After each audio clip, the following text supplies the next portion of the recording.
Hi guys, welcome back to our third and final, or probably not actually, but for now the third and final part of our Egyptian series, in which we've been looking at the pyramids and how they appear very differently in some of our imagery, as well as the Sphinx. So before we get into that, there are two videos if you haven't watched them, so you should go and do that, because we go in depth on all these pictures that I'm just going to click through really fast, because we don't have to go through these again. You've been through it twice. So these were just some of the photos that we went through on the last one. Now, the first thing I want to bring you to is this. So this is one of the images of the Nubian pyramids that can be found in Sudan. Now, as people have pointed out, Sudan was part of Egypt until the 1950s. So it's very reasonable to assume that these pyramids could have got confused with the pyramids at Giza. But one thing we will notice, a difference in between these photos, is aside from this one, which does have a door, none of these seem to have the buildings on the front like we've just seen.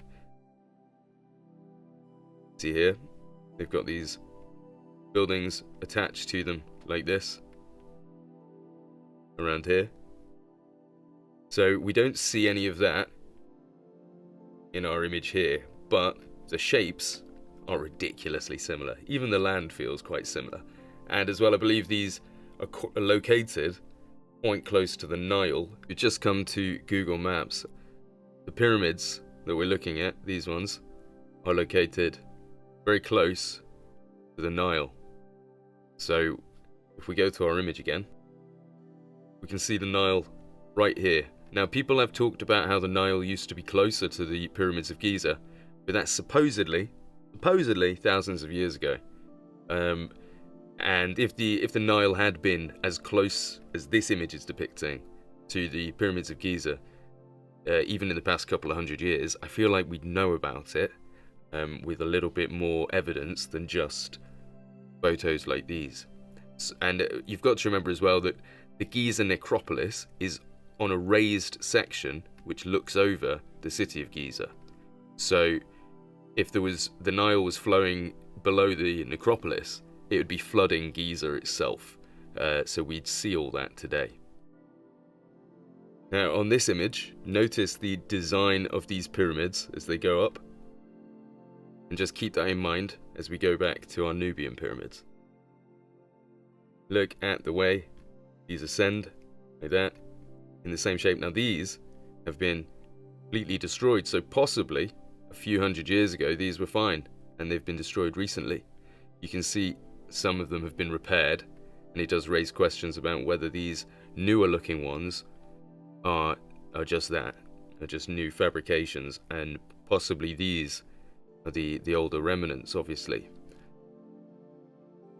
This is just another view of those pyramids. As you can see, these ones looking very fresh and new, these looking much older in the background.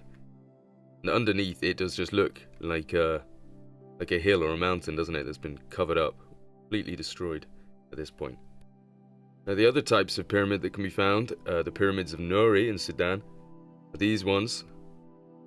As you can see, they're very rough around the edges, which could resemble, again, some of the different types of pyramids we've been seeing. Here's another view of some of these pyramids.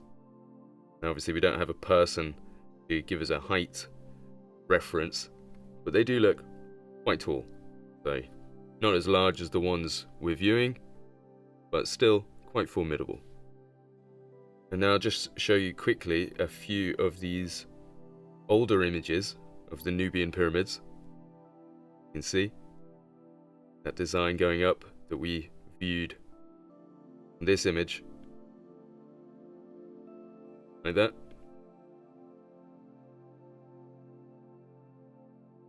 We've got some people with tents outside here. And this is the layout of those pyramids at Meroe. These are the Nubian pyramids. But yeah, so that's just the view of how these pyramids are laid out. So it's quite different, isn't it, when we looked at the layout of Giza last time. Another view here. Notice these entrances at the bottom are looking much less like the entrances that we're seeing now, these huge things added on. Was it possible that these things didn't have massive entrances and just had small things like this instead? This view here gives us most likely the Nuri pyramids that we just saw. Yep, Nuri. These are the Nuri pyramids. So you could easily see how if Sudan was part of Egypt, how these things would get classified as Egyptian pyramids. And today they're, described as Nubian or Sudanese, sometimes Kush pyramids. And another view here. Look at that. So what do you guys think to that? Are these the pyramids that we're seeing? These images here. Now obviously when we look at this one as well, which has our two sphinx, we have to talk about the fact that all these pyramids look very similarly sized and they're spaced out. These ones far away look like they're quite a distance away, yet they're similar heights. And there's 8 of them. Whereas we know at Giza there are 3 main pyramids, and then there are some smaller ones situated just outside of the bigger ones. And just for reference, this is the Nuri pyramids. They're in Nuri, Sudan, just by the Nile again. So we understand where we are. Right, so before we move on to our books by Athanasius Kircher, we're going to be looking through this one, but somebody sent a link to this on Reddit, so thank you very much to whoever that was, because I can't see your username right now, so I can't really remember, but I love you. And they sent me this because it had a picture inside that had the Sphinx on it that they wanted me to see. So considering this book looks quite interesting, I considered we go through it a bit more, and if there are any other cool images, we'll have a look at those as well. But first, we'll just have a look at that Sphinx photo that he wanted us to see. So this was the image that he wanted to show us, which is on page 33 or 32 of this book, depending how you view it. Pyramides Egyptica. And see, just like our image over here, we've got the same kind of layout and design going on here. We've got our city in the background, which got a city in the background here, so it actually does look like a reverse of this image, doesn't it? How similar are those? Different skies, slightly different building placement, but they're essentially the same image. Now, before we zoom in on that and have another look, somebody pointed out that the way that this is described is that E is saying the Sphinx in its complete form, and this one is saying the rest of the colossal Sphinx. See how that's D? This one's E. Notice this one doesn't have a label on it at all, but the person commenting said that this is showing what remains of the Sphinx, and that this is merely showing what it would have looked like in its complete form. Which, fair enough, you could be correct. I'm absolutely all for that. But I want to point out the fact that there are in fact 3 sphinxes here by this notion. There's one here that hasn't been described, hasn't been given a letter with a description. And this one is saying it's the remains of the colossal sphinx. Well, the colossal sphinx doesn't have the wings because it's not the Greek version, it's the Egyptian sphinx. Correct me if I'm wrong on that, but this is the Greek design, which means it is a different sphinx to the one that we're shown at Giza.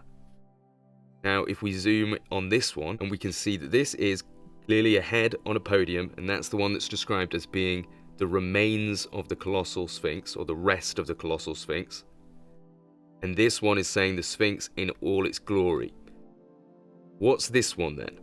This one is designed differently without the wings, which is exactly what we'd expect from the Sphinx at Giza.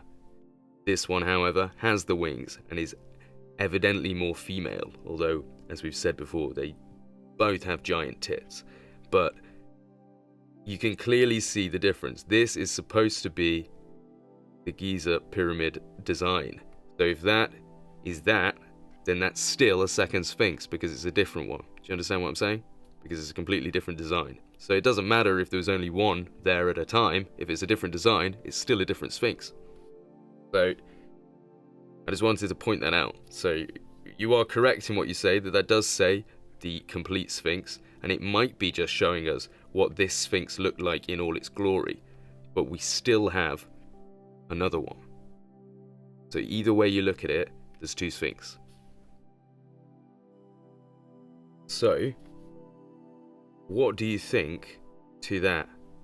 Because particularly with this image matching the one that we had here, you look, same things are here, and this one gave us our description of the largest one having a base of 682 feet, a height of 624 feet, and a top area here, each side being 16 foot long, so 256 square feet up there, comprised apparently of only 5 stones. So as I showed you on the last video, and I'll show you again, that doesn't match what we see at Giza today. Now obviously some people might be thinking, they didn't know how to measure things properly in those days, but don't you think it's a bit of a stupid suggestion? Thousands of years ago they could have built this thing, but thousands of years later we didn't even know how to measure it properly. So you've just got to bring some of these facts into it when you're considering that possibly there's something funky going on with the history here. Something not quite right, and it's up to you to decide what. So we come to this little map provided with our table. These are some of the places that we're going to be seeing close up. Temple of Solomon, Babylon, etc., which is all on this map here. So we'll zoom in at some of the things around here. Probably won't be too high quality, but we'll see the proper things. There, Byzantium, that's Constantinople. And I know it's very small, but we can see that pyramid that we saw on our maps in the last episode. That is quite a prominent pyramid that's appearing everywhere, it seems. Is that a giant? Unfortunately, the quality is so low. Some computer troubles right now. If anyone wants to give me a computer, feel free. Maybe you can save the channel, because at this point, I feel like giving this thing a Viking funeral. Sending it down the river and shooting flaming arrows at it from a distance until it catches fire. So these are some of the places that we're going to be looking at in the book. Right, so the first thing we're going to look at is the floor plan for the Temple of Solomon. I'm actually going to be looking at it, don't worry. I know it's just a floor plan and not that interesting, but it's still cool that they have one. We do have a picture of the supposed Temple of Solomon coming up next. And here is the Temple of Solomon, supposedly. Look at that. That is ridiculous. This is supposed to be in Jerusalem. Solomon Rex there, King Solomon. And this is just insane. What is going on here? So, it seems to be a cutaway mountain of some sort. Possibly. Maybe it's natural. But yeah, with these humongous aqueduct-style bridges going across here, with huge arcades in the middle. Down here we can see the size of normal buildings, which kind of look mucky and buried. We'll have a look, we'll zoom in a bit further so we can have a look at these. This is just crazy. Look at this. So we got all these buildings around the outside of this gigantic temple. Look at this. And then this is just, it's almost like it's part of the ground, you know? Like, underneath all this dirt, these people in the future would have no idea there was just this city underneath them. Look at this. This is crazy. We'll have to zoom in a bit further, I think. But look at this. So here's a little castle on the top of the mountain here. More buildings going around, looking very Tartarian, isn't it? Our structures here. Pyramid here in the section of a Colosseum type building that we've seen versions of this with water flowing around the middle, so it does make you wonder whether there was water in there, the pyramid on an island in the middle perhaps, or maybe just vibrating in the water, because we know how pyramids vibrate. So possibly doing something there. Look at this. Now this thing is just insane. This is the temple itself built on top of this humongous thing.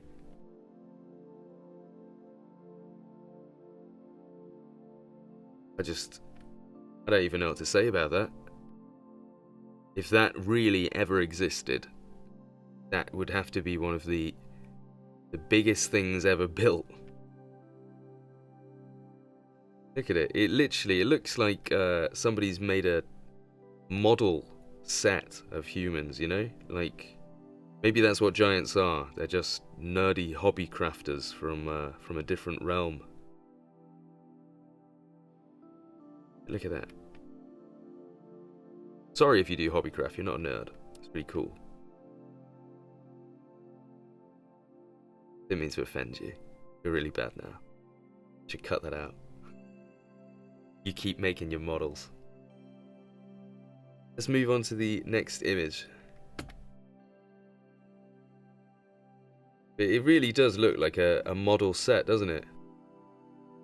Right, so what I'm going to do is I'm going to leave the link to this in the description to this video. So if you want to come and translate all the keys that are on here, you can do. So if you want to comment anything that is cool that comes up, feel free. So this is Babylon, supposedly. As you know, Babylon is considered a mythological place. Not real by official history. So this guy really wasted a lot of time drawing this thing that didn't exist. You can see the way the water flows into this. I think that's absolutely ridiculous. Showing the arcades. But it makes you wonder how much of our modern cities, when you see these old bridges going around and these old structures going into areas, does make you wonder how much of it is inspired by this architecture. Look at the gardens here. So somewhere around here we should be seeing the Tower of Babel, supposedly. We looked at a picture of that in the last video from Athanasius Kircher, which I don't think we're actually going to have time today to get onto his book, because we're only on page 29 of this and there's 248 to go. Now a lot of it is writing, but still. Over here we have our pyramid. Looks like might have entrances up here at the top as well, but there are definitely entrances down at the bottom, which is something we saw yesterday on some of the pyramids. And the structures in the background, another pyramid looking thing, but it's not sure if that's something behind it or if it's like a weird chimney on top. But lots of arcade design, isn't there? Like this. They really do love their arches.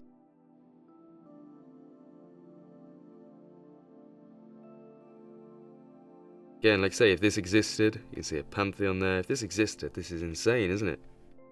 Absolutely ridiculous. Size of this. You know, and it's these are buildings that people are walking on top of. So multi-purpose, both streets and buildings, which does make you wonder, doesn't it? Because when we see mud flood stuff today, you know, you'll see people walking around on these top levels. All this will be filled in, but then when you take some land away, you see, oh god, there's streets down there, there's buildings down there. So that you could see how if mud or if dirt and stuff filled this all the way up, if land was brought in and filled this up to here with stuff, now you could be walking around on here thinking that's street level. Gorgeous, absolutely huge. Look at it. Up next is our statue of Jupiter, the colossal statue of Jupiter, which supposedly, this original model, can be found in St. Petersburg today in the Hermitage Museum. You look at the size of the people beneath it, it's absolutely monstrous, in some form of ruined temple here. You can see the pillars have been knocked down here. Not sure how far down this goes. Got some bricked up arcades here. Obviously not big enough for people, so perhaps this was some kind of water system flowing underneath there. But we'll zoom in a bit on the background. There we go. We just see again these kind of circular buildings with the domes on top. We saw a couple of them in the last image. And over on this side, some more stuff around here. Look at our Colossal of Jupiter. Colossus, sorry. Our Colossus of Jupiter. That's incredible, isn't it? So, I will bring up a picture of that. What that looks like today. I'll put that up in editing, so that should be up now for you to have a look at. And we'll move on to the next picture.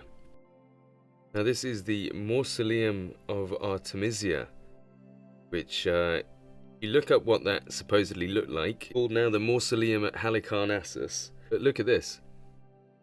That's a ridiculous structure, isn't it? At the top we have got some kind of horses here and a guy on top. This Pantheon style even built all the way up here into this tower.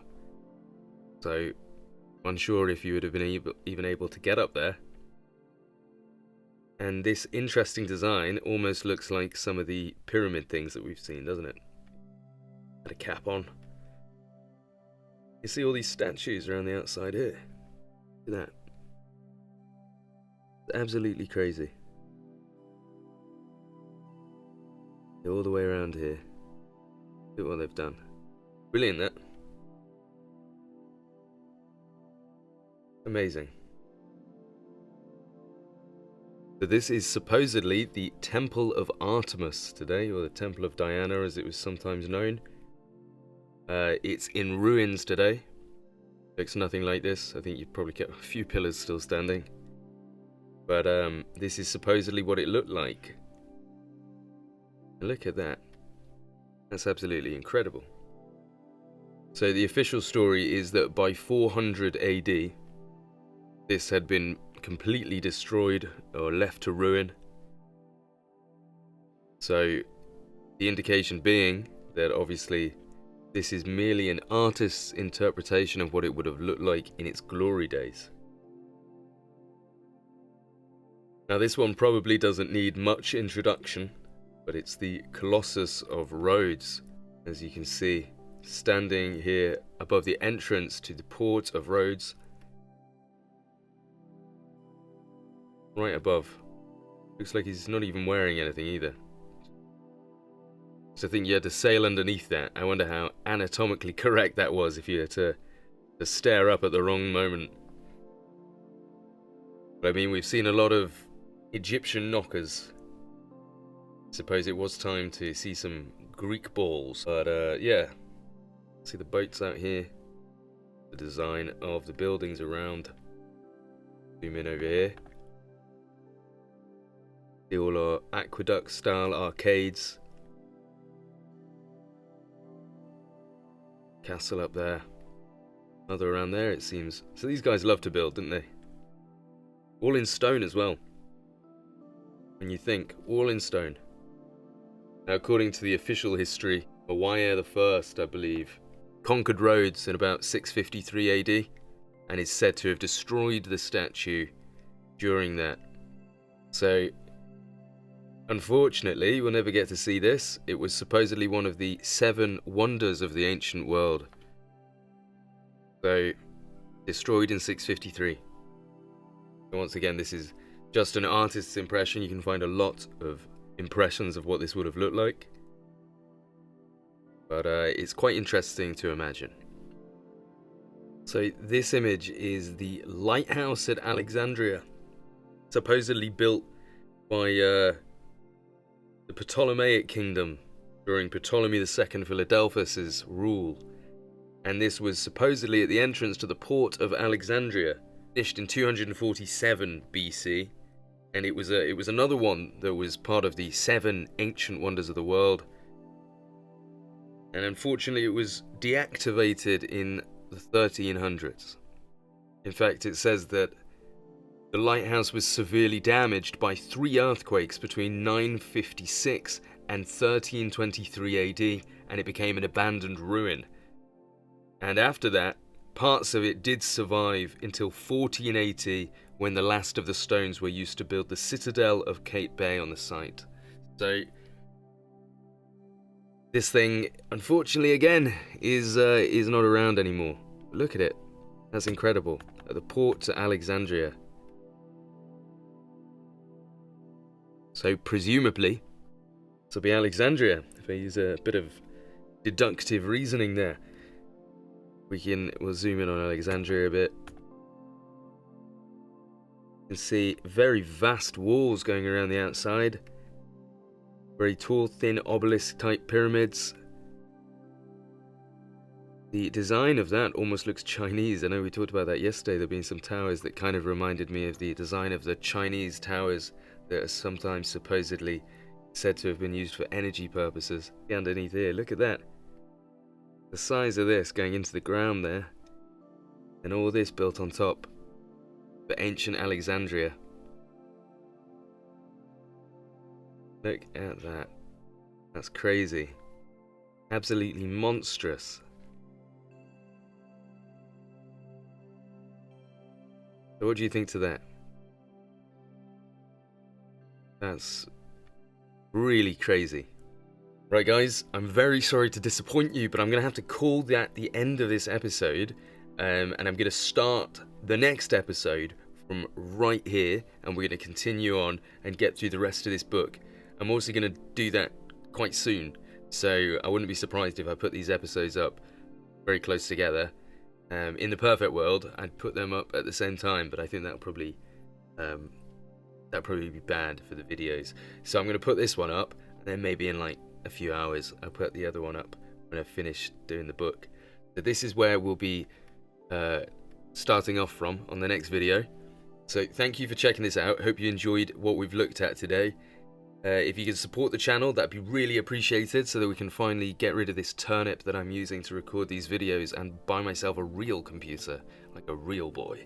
But no, honestly, thank you for all the support. Thanks for watching, for subscribing. If you can like and comment, I need those likes and those comments. It really helps the algorithm. But I'll see you guys on the next episode of Ancient Historia.